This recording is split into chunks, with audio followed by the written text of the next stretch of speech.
Hello, everyone, and welcome back to the Man United Agenda. And as always, I'm joined by fabulous people. It's Ghetto Fabulous. It's not Ghetto Friday Fabulous, but it is a Thursday.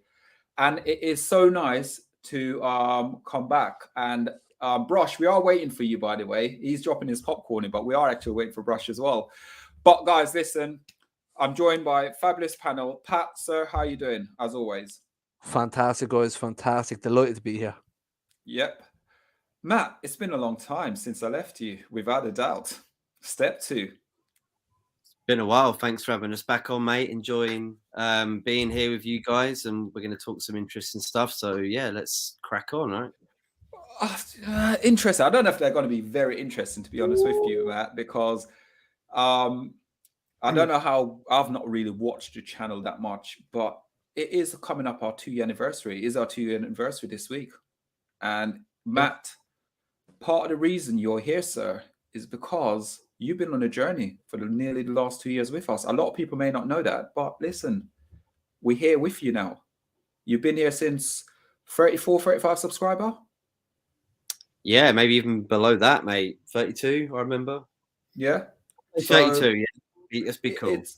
It's been a long time, man, and we're here celebrating the party. So listen, guys, get involved in the comment. This is going to be a show where we are discussing about Lindelof and other bits and pieces, but we are here happy days to just have a bit of laugh, a bit of banter. Get involved in the comments, guys. We will read your comment out, and we are going tomorrow to be doing a giveaway. So tomorrow, if all goes well, we've got Jay Motti with us tomorrow at 8:30.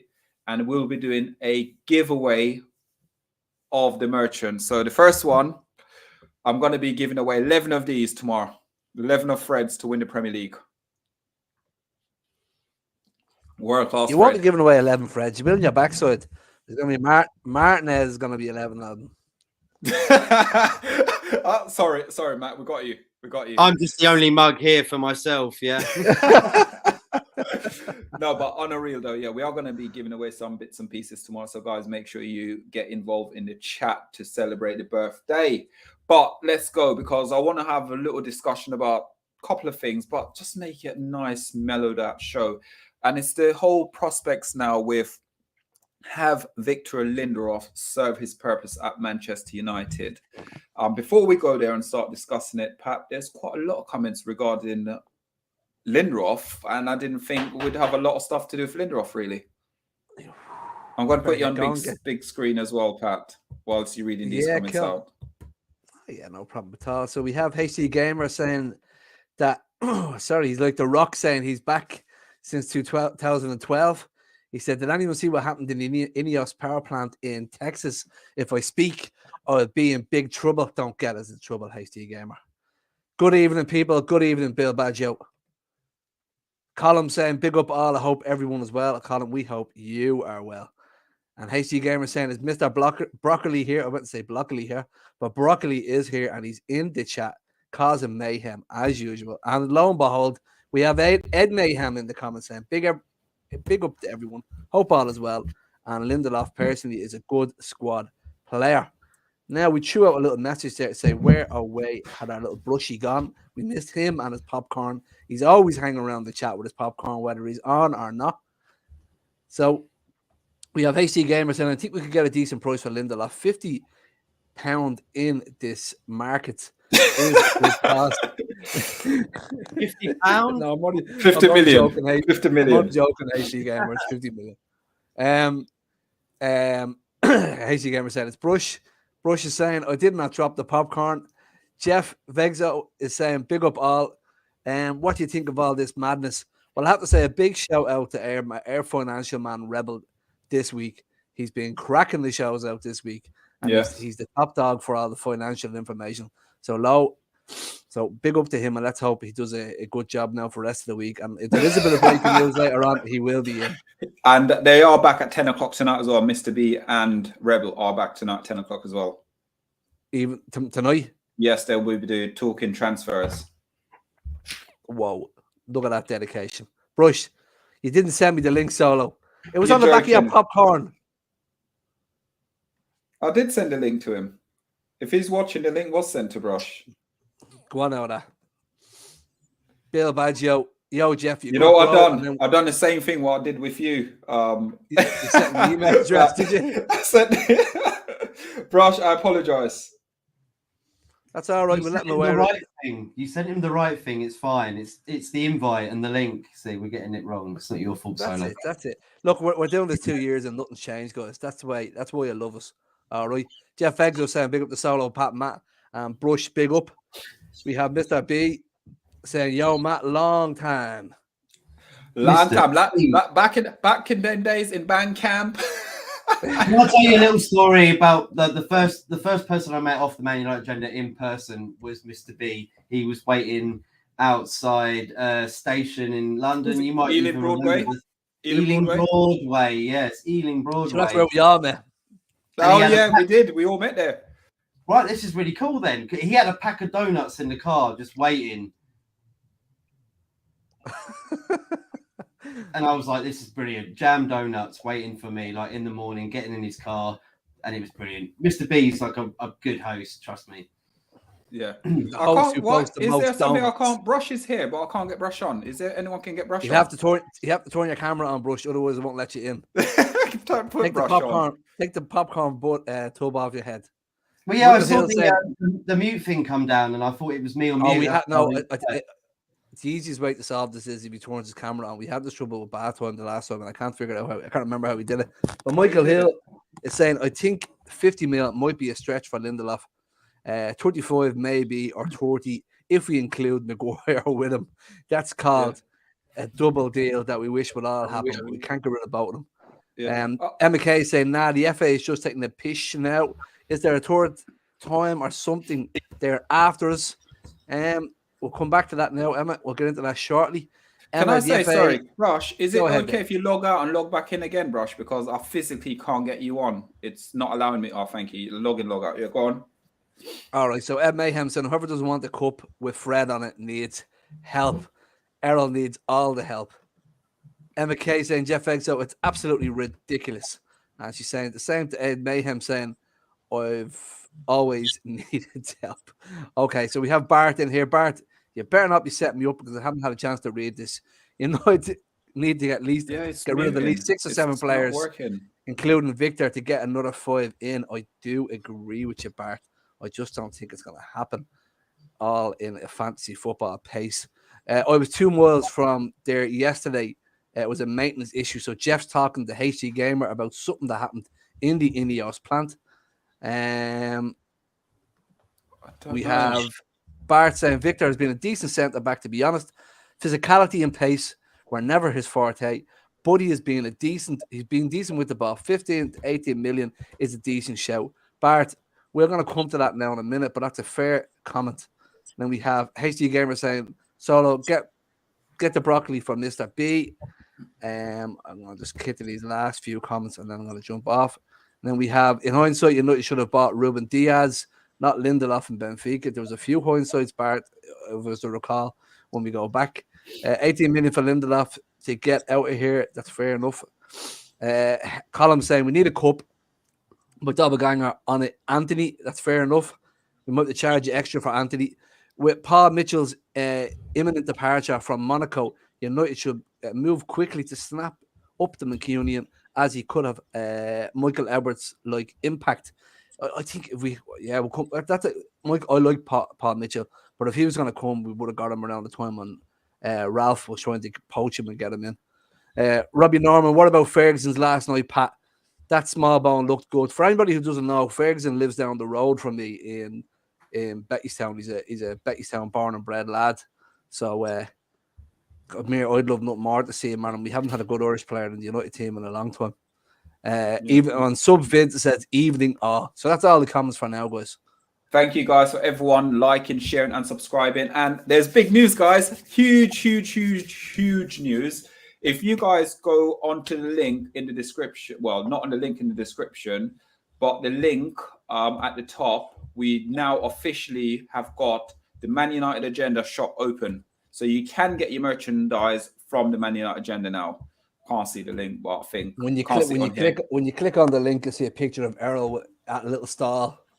with Freds, all the Freds. With loads of Freds. Loads of Freds. Fred scarf, Fred hat, Fred, you name it, Fred. Have Bring you got Fred any cardboard cutouts of you guys at all that we can buy? Well, yeah, you're gonna have. Yeah, there will be. Or Fred. Fred's going to give you a nightmare by the end of the show tonight. Seriously.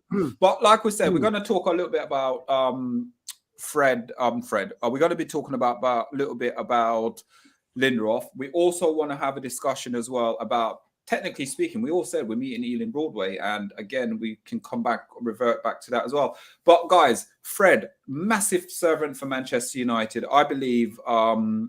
With Lindelof for Manchester United,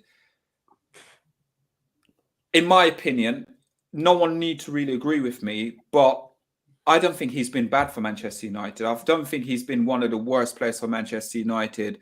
For me, with Lindelof, I would probably pick him every day, all day over Harry Maguire. And that's my opinion with it. He's been at the club long enough. And out of both players, I'd rather us keep hold of Lindelof over Harry Maguire. Matt? I completely agree. I saw his press conference with Sweden. They're playing, obviously, I think maybe tonight or tomorrow. He wants to play football. He's really happy that he's been given the chance to play international for Sweden. Of course he is, because he hasn't played so much either. He said he's lost his spot. And the whole point of him being a player is to play football. And that's really what he wants.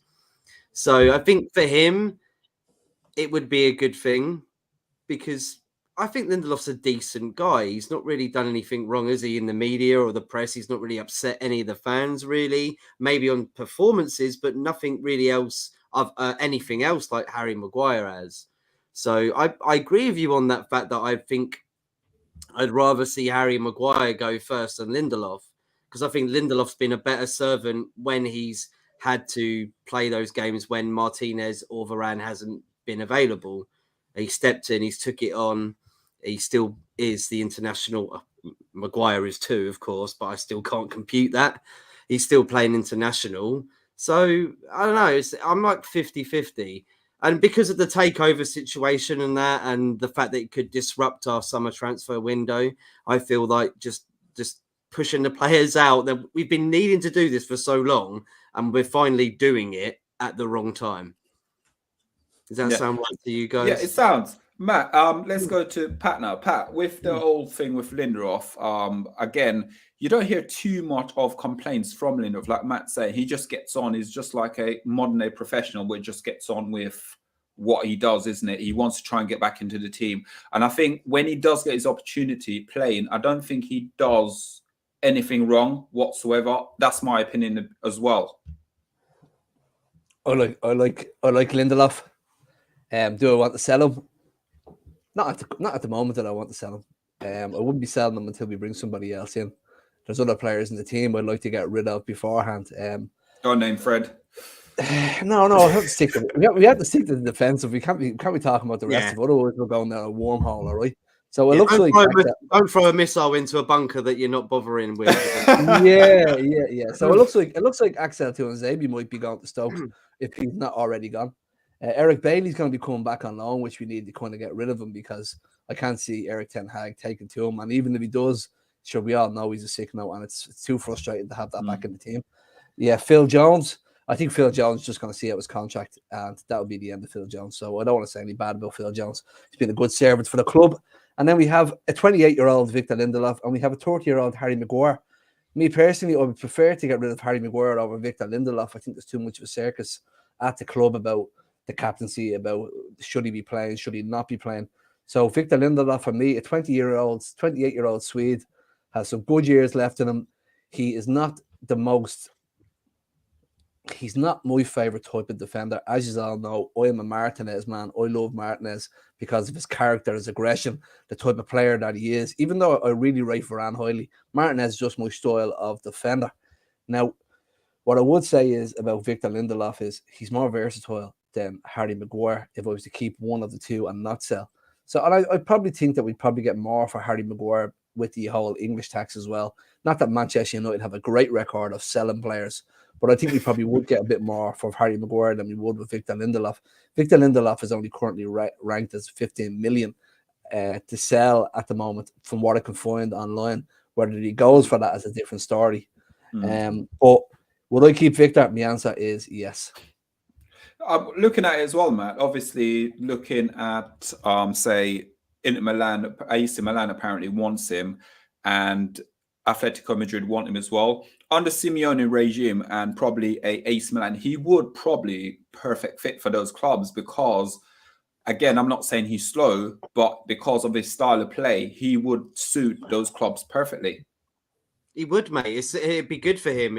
Look, the Italian league is a much slower league, isn't it, for players? You see Chris Smalling doing quite well out there. You see Tomori from Chelsea, who come from Chelsea out there, who's doing pretty well. And they've been overlooked by their own international managers, which I don't understand why. Maybe because they see Serie A as a place that isn't of its haven and of frightening, isn't it? In Frightening when you think of thingy at Roma as well, banging in goals left, right. Temi Abraham banging in goals left, right, and centre. Can't even get in. Can't even get in. I know, and it's very strange. It's a very strange thing, but I still think it would be a good move for him. It was a good move for Christian Eriksen, you know, with going to Inter Milan, and he managed to win at least the league title with them, and he never won anything with Spurs, and comes back to Man United and wins. So, look, for him, I think it would be a good move. Like, he's 28, and I agree with what Brush said as well. The fact that he wants more game time, and I think it'd only be fair for him. He's the more professional player than Maguire, I'd say, for Man United. 15 million, I think, is a bit underrated. I think he should be going for a little bit more than that. I think he's a good player at Man United, like people say in the comments, squad player. He's not a first teamer, but I think he could fit into quite a lot of teams in the Premier League and probably could go for a lot more. 15 million is a little bit too less. Slap in the face, in it, for him. 15 million. Don't really underrated player. Chris Smalling was about the same, wasn't he? It was Johnny Evans went to Leicester for 3 million, and then he played there for 5 years or something like that. And then we wanted to buy him back again. And he stopped Rhodes, though, didn't they? He stops Rhodes. This is why I think it could be good for Lindelof if he really wants to like show his impressions and get first team football and show how decent a centre back he really can be. Because also he does play CDM sometimes, doesn't he? So Matty, would you agree he'd be a good bargaining tool if you went to try and prize a centre half from a club? Depends on what club you're looking at, though. In the Premier League, anywhere. Like, if there's a centre half you liked out there, would you think you could use Victor Lindelof as a good bargaining tool? Well, Napoli at the moment has got that centre back that's raging, isn't it? I can't remember his name. Kim Min-jae. Yeah.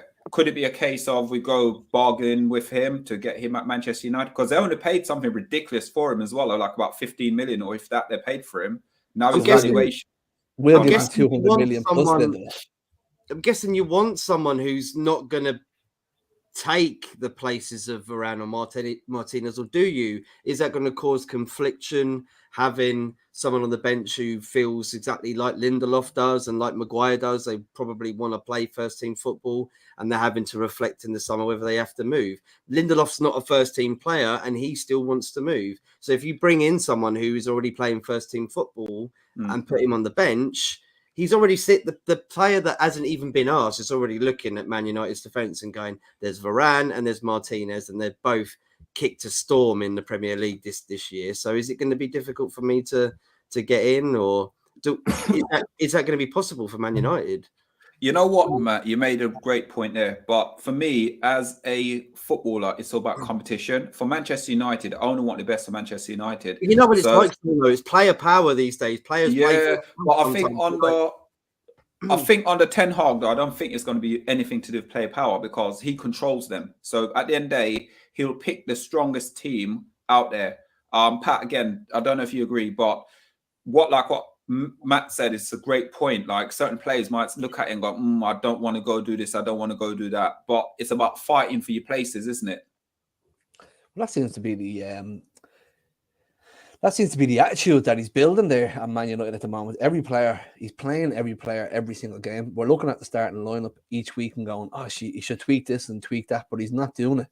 So it seems to be the case that if you get an opportunity to play for Manchester United in that starting lineup, you grasp it and don't let go of it. Now, Aaron Wan-Bissaka is the proof in the pudding at the moment for me. Luke Shaw's doing it for a long time. Just like people need, like the likes of Sancho and Anthony, they're not cementing their positions in the squad where they should be. So there is opportunities for a player to take positions in that squad. And with the likes of Victor Lindelof, if he was as good as Varane or Martinez, he could take a position, because you see the way he keeps dropping Martinez and playing Luke Shaw a left side of centre back. There's an opportunity for Lindelof to get in there at some stage and take a position, but I just don't think he has it. So I think he's either going to have to be happy being a B-side player or a bargaining tool for when we try to buy another centre half, or just let him go if you have somebody lined up. Yeah. Guys, 16 in the chat. If you're new to the channel, please give us a like. And if you're not new, you know what to do. Just give us a subscribe as well. And remember, like I said, guys, in the chat earlier, that our United Agenda shop has opened now. So you guys can go and get a couple of merchandise from it as well. And would like to get your feedback about it as well, if that's possible. But what we need to look at as well is 17 in the chat, guys. Give us a yes or no. If you would, yes for Lindelof to leave, no, keep him. Yeah. So simple as that, yeah, guys. Just get involved. I was only laughing at this year day. One if he goes, and two. Yeah, two if he stays. This time I'm going to say yes, he stays, or no, he goes. As simple as that. But remember, ladies and gentlemen, like Man United in the past, it's all down to the player. Remember Phil Jones. If he wants to stay, stay. They can stay and be on holiday, and they can just rinse the club dry. So Lindelof could be here for another 5 years and not play a game. So that could be a possibility as well, people. Yeah. Anyone who used to watch WWE back in the days with Laurinaitis, John Laurinaitis, people power, player power. Well, it's contracting Spurs in June 24, so he's only got a year left in it. So he may as well take it now. Yeah, so he may as well. Yeah, but they're not offering him a contract. The Glazers will stay. They'll go, right, come on, Lindelof. About 2029, stay till 2029. We'll give you 300. But Matt, if you were Victor Lindelof sitting there as a 28-year-old, you know this is your prime opportunity to get into a decent club. Where at 29, 30, they're going to be going, maybe not. But this is where I'm not like being so biased to Man U, and I'm looking at Lindelof as an individual and thinking, go on, mate, because I'm pretty sure everybody's happy with you, the service that you've had for the club, but we feel that we need stronger talent in there. Correct. Upgrades is the key word. Upgrades. Right, we're going to go through some of the comments, and then when we come back, something that's hurting us as Manchester United fans, and it's the FA, it's the Premier League, it's VAR. They're after us, guys. So that's the next part of the show. It's a conspiracy. Conspiracy theory. Okay, so let's go. So we have Brush saying, we'll defo keep Lindelof over Maguire, but at 28, he probably feels the need for 14 football elsewhere. Brush, fair point. HD Gamer is saying we're going to have a few quid to spend in the summer if we sell Maguire, Lindelof, and McTominay. Not to mention the fact that we can sell some oil to use. Now, I'm not going to get too excited, but it would be nice to know that we have a bottomless treasure chest of money to dip into if we want players. Lindelof is just a typical Scandinavian guy. Doesn't make a big fuss about things. I would also prefer to keep him over Maguire. There's not a big media circus following Lindelof. McKay, 100%, and I agree with you. HG Gamer saying Tellez can go back to Spain. Tellez can't play against us now while playing for Seville. So is that what HG Gamer is talking about, is it? No, I think in Europe it's different. I think he can play against us in Europe. Didn't Tellez come from Porto anyway? Yeah, he came from Porto, but because he's on loan at the moment at Sevilla. Right? Oh, right, yeah, he ain't going to go to Sevilla. They did the same thing with Anthony Marshall, didn't they? They had him for a little while ago. Yeah. No. But what we're saying is because we're playing Sevilla in the quarterfinal, can he play against us? Guys, does anybody know? Hit us up in the. I know in the Champions League you can. So I think in Europa League, I think you could as well. If it's UEFA, then it should be the same thing because obviously Bayern Munich are playing Man City, aren't they? And they loaned out Cancelo, didn't they? And apparently I just had a look at my crystal ball and I just read that he's eligible to play against us in the. There you go. The rules Yeah, have right. changed, people. I swear I didn't look up the Manchester United website while you two were talking. So we have Bill Baggio in the chat saying, would we get more for Lindelof or Maguire? I don't know, guys. What do you think? I think we'd probably get more from Maguire with the English tax. Yeah, I think English tax, and he'll go to an English club as well. I don't think he's cut out for Europe. No, I hope he goes somewhere like, I don't know, not Barcelona, Fenerbahce or something. Like what happened to? You just don't like the guy, do you?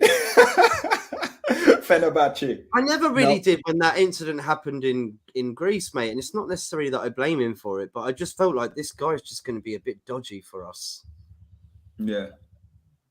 Yeah. So Robbie Norman is saying Henderson will be our bargaining chip, and that is a good bargaining chip. I don't think there's no way back for Dean Henderson at Manchester United because of his little TalkSport interviews. I don't know if players want to have him back, but look, people have done worse things in life and they've made it back into a team. Sports Chris, Lindelof is broken, no recovery pace, poor position, and only Serie A can save his career with their slow pace. I find it hard to argue with Chris. He's right in what he's saying, but he's not a bad player to have on the bench, in my opinion. And McKay saying, great, an experienced younger defender, someone who's had a good time in the lower leagues, but is ready to make a step up and are fine on the bench. That's true. We also have Jeff is saying Martinez has been replaced by Shaw since he has been match fit after returning from the World Cup. That's fair enough. Jeff, HC Gamer again saying, yes, if we can sell Maguire with him, I think it might be talking about Henderson there. If we sell Maguire and Lindelof and get two others in, yes, sure, sell them. That's more fantasy, selling 2 centre halves in one window. And maybe Ed Mayhem, haha, Solo, remember him, Road Warrior Animal's brother. Yeah. So imagine Lindelof from HD Gamer saying, imagine Lindelof on 120,000 contract a week for the next 5 years. I think I deserve it. I deserve that kind of money. Brush, I'm with McKay. If we bring a replacement, then no problem. If not, I'd keep. So Jeff is then saying, so do you think Ten Hag will wait to see who the owners will be since he has an out, since he has an out in his contract? Yeah, we'll probably see. Like there's rumors that Marcus Rashford won't re-sign his contract because of play the cap. This is the problem we've got in the summer. If we don't get this over the line, we're going to find it hard to get rid of players, get players in. Yeah, I agree. Totally agree with you there, Matt. All right, so Robbie Norman is saying he can, and McCain is saying yes, he can, and HC Gamer said I meant to sell him back to any Spanish team. That's all right, HC Gamer. We have about 6 players that need to go and replace them, and there are better players out there where Tellez is soft, and our back will pocket him. And then Brush is saying, I think it's on the club to insert a clause if you don't want a loaned player to play against you. That's in relation to Alex Tellez at Seville. And then you have Mustafa Musaro saying, welcome to the channel. To every United fan from Istanbul, Turkey. Welcome, buddy. Welcome. Big shout out to you. Okay, guys, so we go into the second part of the show, and we are talking about Manchester United and the FA, VAR, you name it. And obviously, we are being fined by the FA for surrounding the players against Fulham. Now, I think a lot of Man United players and Man United fans, I feel in the last couple of weeks, we've been hard done by. When I mean hard done by, some of the decisions have been atrocious. And I can go back from like the Leeds United game, and that's when I felt a lot of stuff was against us. Probably even go back to the Newcastle, the penalty that we didn't get as well in that game. So decision, every single time you look at it, decision constantly keep getting change when it comes to Manchester United. And then you got referee on a Monday going on Sky Sports. It's almost like he knows it's wrong, but rather than admitting it, he tried to use intelligent words to try and escape from the fact is Manchester United right now is getting done by the FA and the referee decision. Matt? it's still going on. I just feel like the FA just don't know exactly what they're meant to do. So they're just trying to find everybody to make it like a level ground, as if like Fulham hasn't lost out too much. I think that's all it is. Just take the fine, take the hit. I know what you mean. It's just, it's one of those news stories. You're kind of like, oh goodness me, more fines for doing this and doing that. Every team in the Premier League surrounds referees when their crap hits the fan, if I can say. So I don't know why it's always has to be pinned on Man United. Yeah, I do understand that does happen, but look, just take it on the chin, I think, and just pay it off and then carry on. We've just been beaten 7-0 recently by Liverpool. This isn't hurt anywhere near as much. So it's not really anything that's in my forefront. But again, saying that though, Matt, the Arsenal versus Bournemouth, yeah? Arsenal went 2-0 down against Bournemouth, yeah? All the plays in the second half, literally every decision that sort of went against Arsenal, they crowded the referee. They were giving the referee hell. But yet, nothing happened. So they escaped punishment. Man City as well this season, against Everton, I can recall it, the same thing they've done. So how come all these other teams are not getting fined, getting punished, but Manchester United constantly, every time something happened, you know it's going to be, oh, Man United did this, Man United players did that, Man United. It almost like the conspiracy that's against us. First of all, at the moment, I feel when we play football, we're playing almost against 13 people. You know, that's what we're playing against. We're playing against FA and we're playing against VAR as well. I think sometimes we get fair things. Like I think Bruno Fernandes putting his hands on the ref and he didn't get a card for it. And wait. The referee put his hand on Bruno Fernandes first. I know. Did. How the FA look at things is differently. So if they wanted to do something, they should have at least looked into it a little bit more. You just can't do it whether you mean to intentionally do it or not. So I don't know. I just feel like it's not a deliberate bias against Man United because other teams do get punished as well. That does happen. You saw Fulham the other day getting 3 players sent off. Not 3 players, but the manager and one on the bench. And it was Willian Mitrovic and the manager, wasn't it? Yeah. Yeah. I don't know. I don't look at it as if like it's really bad against Man United just because it's Man United or anything like that. I just feel like the FA or Man United need to probably go into these charges and bring up all the other cases as well. If that's what you're saying other teams are not getting the same treatment. Yeah. Treatment. So maybe they should bring that up next time that they are I don't know, having this they have a conversation. Does it go to a place like court, does it, or what happens? I don't really know. Anyone know the answer to that? Let us know, Pat. The answer is you need to contain your players, control your players on the pitch. Manchester United set the standards in that league, and we're top of the chain. So if we're allowing our players to run around, like at the end of the day, there's one chap in a black t-shirt running around that pitch, and he generally has about in our league up to 70,000 people shouting at him at any given time. He doesn't need another 20-odd players standing around him, bully him. So they need to cop onto themselves and cut that out because we're supposed to set examples for not younger people, but for other leagues as well, and younger players, younger fans. So I can sit here and debate and be about the VAR and previous games, but when it comes to a game like this, leave the referee alone. Let him make his call. You know, like you look at the rugby games, and these fellas are 6'4" and probably 6'4" wide, and the referee looks like a childminder compared to these fellas, and they just leave him alone and let him do his job. But we do, we bully him and push him. Yeah, but Pat, can I say something to you? The difference between football and rugby, the referee, when making a decision, you can hear him talking to say the reason why he's made that decision. The FA, for me, and I think the Premier League and everyone needs to do, is for the referee to actually go on a mic and actually give and say the decision, or if they don't do that, after the game, come out and give a statement why you gave that decision. Because it's not only Manchester United the decisions are going against, it's loads of teams it's going against. Errol, I swear to God, players need to be disciplined, and that's it. Players need to be disciplined for acting like children running around the referee. Players need to be disciplined for throwing themselves on the ground. It's ruining the game.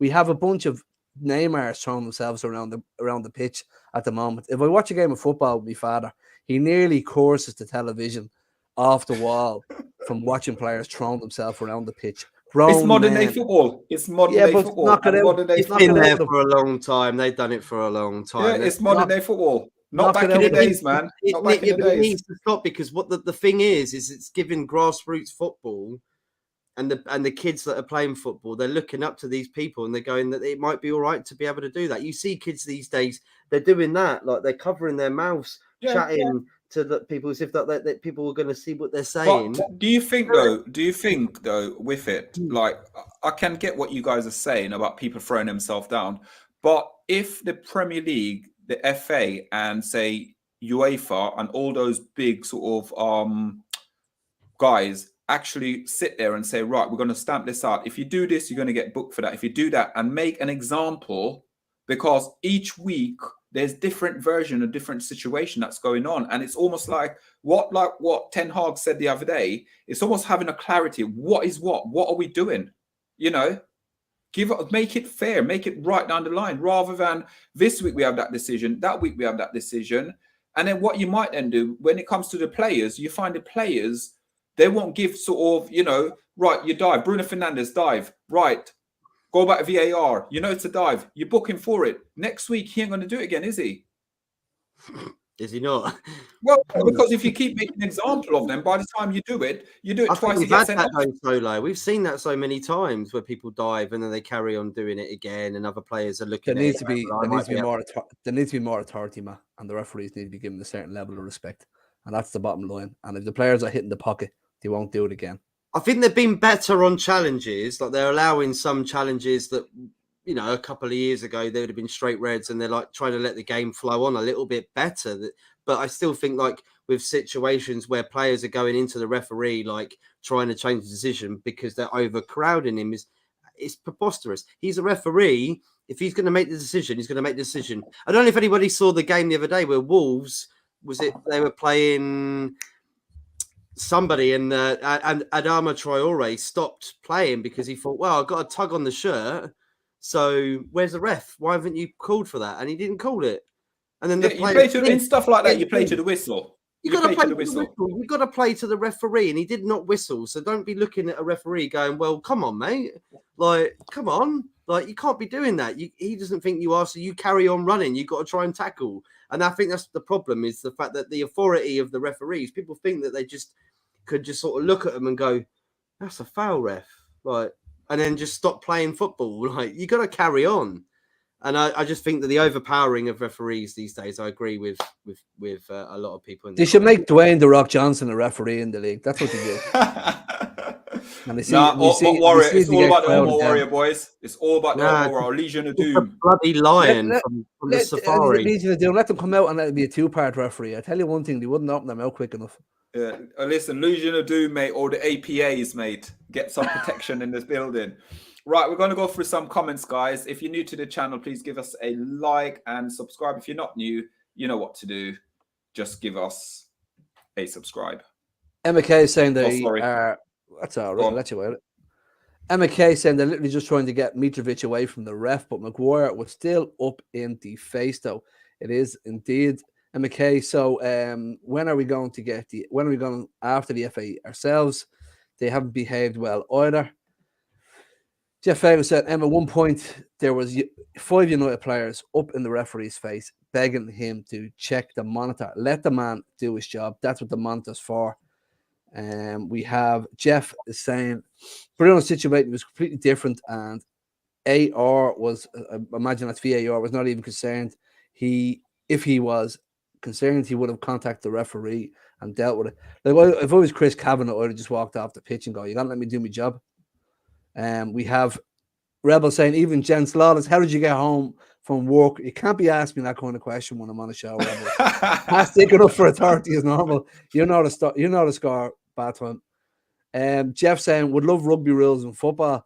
We would, but unfortunately, you can't start picking footballers up and dumping them on the ground, Jeff. Solo, do the crowd hear the ref in rugby, or is it just on the telly? I think it's in the stadium. It's in the stadium. I think it's tannoyed over. Yeah, I'm not the biggest. Rebel is saying in rugby, both sets of fans can mix in the ground. Also, it's a different world. Jeff is saying, agree, Pat. Thanks, Jeff. Don't agree with Pat. I like having it separate though when it comes to fans. I do. Just behave yourself. Do it. I'm saying one of the refs in my old league would always had two mates with him. I bet you bath time was one of the bouncer in it. Yeah, we know how to treat refs. We have Emma Kay saying that's up to the refs. Then give them the yellows for diving. Players are just doing what they can get away with, and it is, Emma. It's actually really frustrating. And we don't get a handle of it. They just throwing them around themselves around the pitches like Swan Lake. You have Jeff saying, agreeing with Bartham, there was a non-sanctioned league where the referees was sucker punched and then killed. Told you. Rebel, if you look sideways at a ref in rugby, most of the time you're lucky if you get away with a warning and don't wear nonsense from players. Jeff is saying, love that, Rebel. And then Bartham saying they've been doing some under-12s coaching while it's been injured, and the fat dads at those games need to be decked. The way they go at the refs is unseemly. I can only imagine it, especially at under 12s. You know, if you can't play football and you're sitting there watching your child, just cop on to yourself. McKay saying refs don't give up don't give the players respect, but that's not like that's you have to. That has to be forced. The referees have to force that. You know, when a tackle is not a foul 1 week and then it is the next, but that's up to if the referees had authority and they had self-confidence that they had the backing of the FA during these games, that if they start dishing out yellows for diving and kind of malicious or vocal attacks on them, not malicious, it'd be more of a vocal attack on them, they'd be more confident in their own ability. Look at Kalina. Do you remember Kalina? Kalina never took anything for nobody. Yeah, he was a good ref. I watched a game the other week. It was in Germany. It was a Bundesliga, and the player went down in the penalty area, and he booked him for diving, and then the VAR went in, and he was like, "Oh, hang on, it's a penalty, and I'm taking away the yellow card. Sorry about that." Then it happened again in the same game. He went in the penalty box. He went past the player. He took him down. He gave him a yellow card and said, "You were diving." And he went over to the VAR box, and then they turned it back. He saw the decision. He was like, he didn't dive. It was a penalty. There's a penalty. And it just like, it's okay to get things wrong. Refs can get things wrong. They can't always see the right angles that we can see when we're watching TV and we see the replays back. We can see it in almost a minute. They're on a field with players around them and everything, and they think that something's really harsh. It's a very tough decision because sometimes, like you said, they're leg breaking injuries or they're nothing serious. So Matt, the next time you're a referee and you're standing on the pitch, right? I would go into the dressing rooms of both teams before the game starts, and I'll turn around to both players of both teams and say, lads, if I blow that whistle today and you come at me once, you're getting a yellow. So don't cry your eyes out. If you come at me on that pitch, I'm gonna give you a card, right? So the first challenge that goes on, and I don't see the full challenge because there's 4 players standing in front of it, I'm going to blow me whistle. I'm going to go out to that box on the side of the screen, outside of the telly, out of the VAR, and I'm going to have a look at it. And the first you come near me, you're getting a yellow. And I'm telling you, quickly enough, when fellas are getting yellows constantly for games, and they're missing games and they're getting fines, you'll soon see fellas fall in line. But until they start doing it, look, it's not going to happen. And we're Do you think, though, mate, that it might be a bashing on the actual football that we're trying to see and develop? Do you think it might dampen it a little bit and make people be a bit more wary about going into challenges, which means that the game will be slowed down a little bit more, which will be like the Italian league, and then we won't have that fast and ferocious Premier League that we've known from the start? The game is slowed down from play acting and crying out them as much as it would be if it was disciplined in anyway. So something has to happen. So I'm going to say a few more of these comments. I'm just trying to spanner in the works. I don't. For me as well, one thing annoys me as well about Man United and Anthony. Every time he goes down, he always asks for a yellow. I don't like that mentality. That's all I can say. I'd slap my own player in the back of the head. I'd slap my own player in the back of the head. I swear to God. Yeah. Modern day stupidity. What's that with? At the end of the sanction, please get the Man United agenda. Pick them up.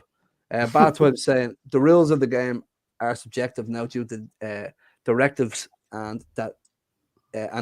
Until it's robot or AI or something, it's always going to be subject and inconsistent.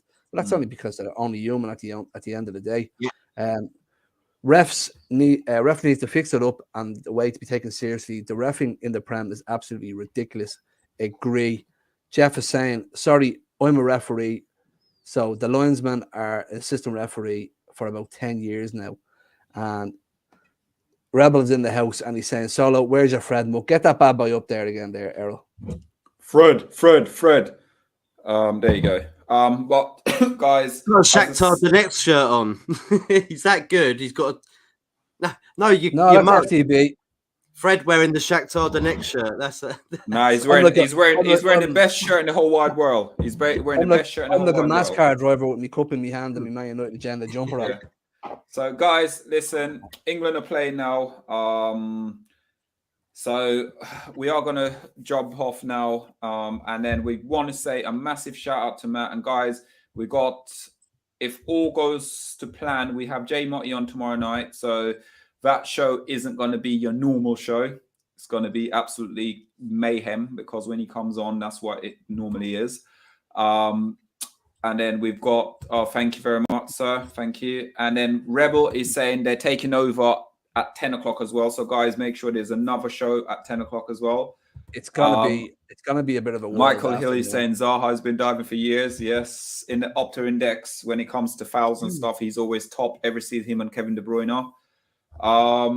So guys, listen, Matt, where can these beautiful people find you? And like I said, Matt, you've been in our sort of corner since day one as well. So, you know, big respect to you, mate. Thank you, Solo and Paddy. Thanks everybody for having us on back again to the Man United Agenda. Please subscribe, share, and like the channel if you can. It means so much. Become a member. Do everything you can for the Man United Agenda. It's a brilliant Man United channel. And also, you can find me at Football United TV on YouTube, Instagram, and Twitter. All the same address. Just type it in. Give us a subscribe if you can. Go check us out. And if you want to come on sometime, then just shout me out and we'll be happy to have you on. Thank you, everybody, for this. It's been brilliant today. Enjoyed Big up, Matt. And it's been a long time as well. Absolute long time. It's been a long time since I've been here. And I'm back tomorrow night again. And yes, bath time. I need a haircut. I need to get, what's those thing called? The Turkish, when you go to the Turkish barbers?